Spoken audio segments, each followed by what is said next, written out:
we do have potentially a very big cluster from the KTV lounges. And we do expect more numbers coming in the coming days. Health Minister Ong Ye Kung warning that the KTV cluster will continue to grow as daily cases jump to a 10-month high. A passenger on board the Dream Cruises ship who tested positive is linked to the KTV cluster. And a Tampines Rovers footballer tested positive after playing in the AFC Champions League in Uzbekistan.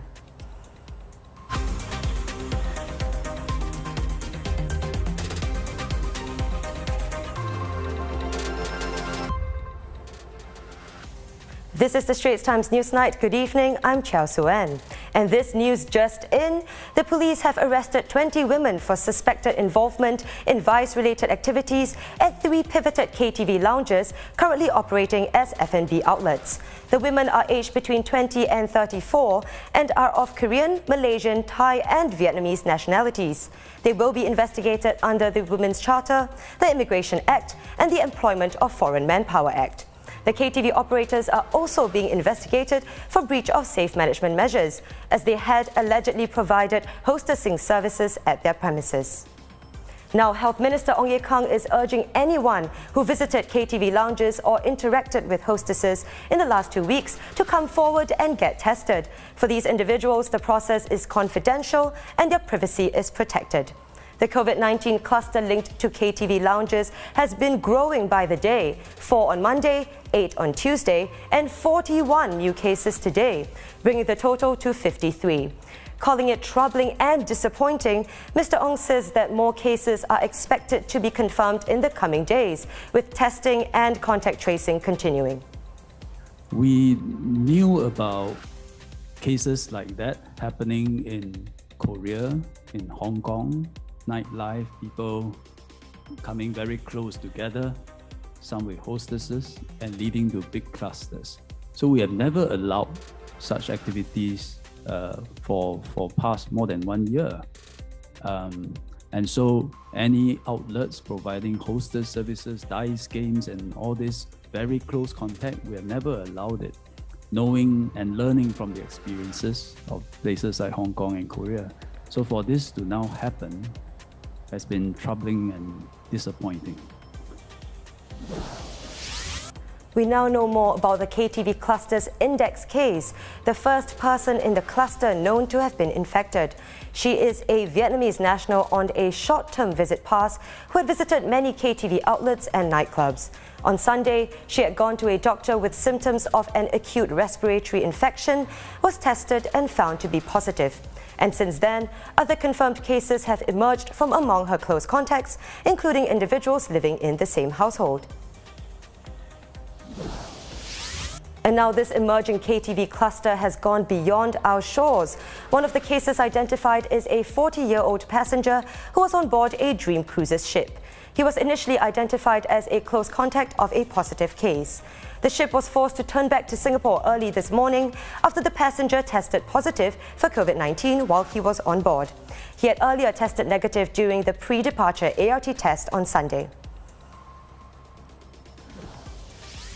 And the new cases in the KTV cluster form the bulk of today's numbers, with 56 local and 4 imported infections. 60 is the highest number of total cases reported in 10 months, since September the 11th last year. Meanwhile, a Tampines Rovers footballer has tested positive for COVID-19 after returning with the team from Uzbekistan. He is believed to be the first Singaporean athlete to be infected while on duty. The club said that the player, who is believed to be unvaccinated, is asymptomatic, and the Straits Times understands that he remains under observation at Khoo Teck Puat Hospital. And from 11:59 p.m. on Thursday, all long-term pass holders and short-term visitors with a travel history to Myanmar in the past 21 days will not be allowed to enter or transit through Singapore. And this will also apply to all those who had obtained prior approval for entry into Singapore. The change is due to the worsening COVID-19 situation in Myanmar. And for the second straight day, Malaysia has reported a record high of more than 11,000 new COVID-19 cases, with the state of Selangor seeing the most of the new infections. According to Malaysia's Health Director General, the numbers are projected to increase further in the next 2 weeks before stabilizing. Now, the topic of race and racism has been a hot-button issue in recent months. At a Straits Times Connect webinar today, Minister for Culture, Community and Youth Edwin Tong said that racial microaggressions happen on a daily basis in public spaces, schools and workplaces, stressing the importance of dealing with them. I've been going around to some of the vaccination centres and I've heard some stories where some people will say, I don't want to be vaccinated by an Indian, Chinese person or a person from a different race. I mean, so these are, I wouldn't say small, but these are incidents that happen. And I think we need to culturalize, sensitize people to it. We can't also overreact. We have to stand up, call it out, correct it. But it's a question of really making sure that we deal with this and not allow this to become normalized. Once it becomes normalized, then those who are the subject and the victims of microaggressions will feel that it's a lost cause. And when we get to that stage, it becomes a slippery slope.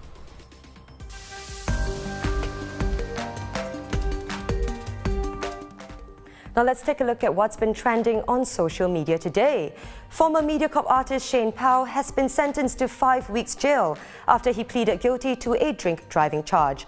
The 30-year-old actor was also fined $6,000 and disqualified from driving for 5 years from his date of release. This is his second conviction for the offence. In 2014, he was fined $2,300 and disqualified from driving for a year after he was convicted of offences including drink driving. And today, Emmy history was made. MJ Rodriguez.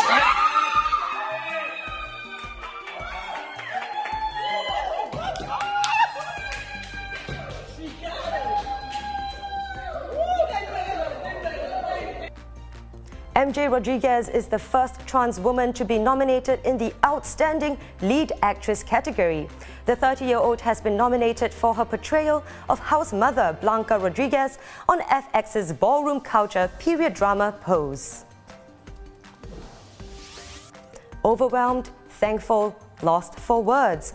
Marcus Rashford tweeting his reaction after hundreds of people gathered for an anti-racism demonstration in front of his mural in Manchester. The artwork was vandalized within hours of England's defeat in the Euros final, but it quickly became a symbol of solidarity after well-wishers covered it in paper hearts, England flags, flowers and poems.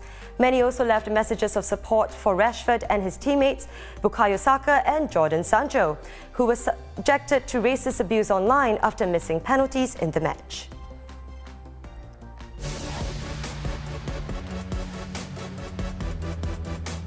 And only 9 days to go to Tokyo, and one of the world's greatest Olympians, if not the GOAT himself, has come out of retirement, but for 1 day only.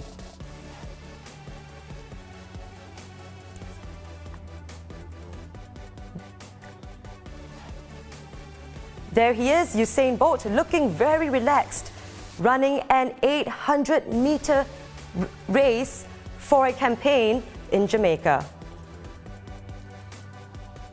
The fastest man on earth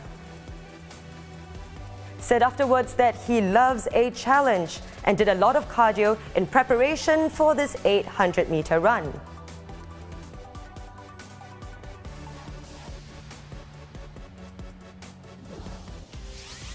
And that wraps up the Straits Times Newsnight. Do visit straitstimes.com to see more news and videos. You can also subscribe to our YouTube channel by hitting the button below. Keep safe, and I'll see you tomorrow.